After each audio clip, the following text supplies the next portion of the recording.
Hi, and welcome to this Weekday Word. Our lesson from the book of James today says this: let each of us be quick to hear, slow to speak, slow to anger. The old adage is that we have two ears and one mouth, and we should use them in that proportion. And there is certainly great truth to that.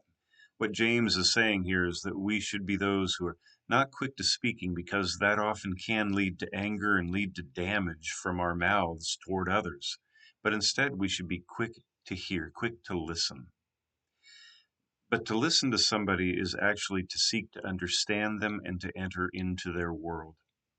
All too often, I think we're not listening to people in order to hear and to understand them. We're listening to them in order to speak. We're listening to them in order to have our chance to say something, because we feel it's more gratifying to actually speak and have them hear and understand us.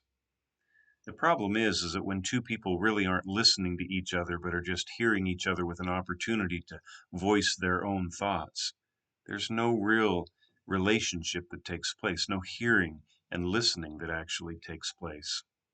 One of the greatest gifts we can give another person is to be slow to speak, so that we simply listen and understand and meet them where they are, so that they are known and they are heard. It is a gift of love.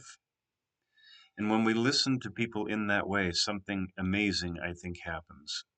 First, we become slower to speak, because we realize that entering into someone else's world, giving them that gift of love, is in itself gratifying to us, because we know them and we see the blessing that that gives them. But it also, I think, teaches us that speaking is not all it's cracked up to be.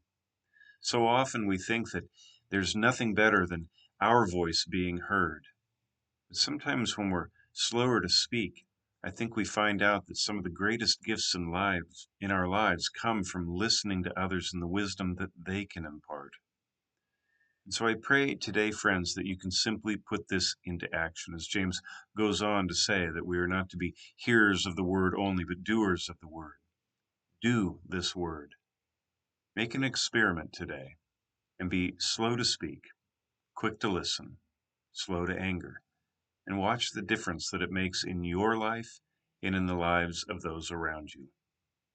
Be blessed this day, and I look forward to seeing you soon.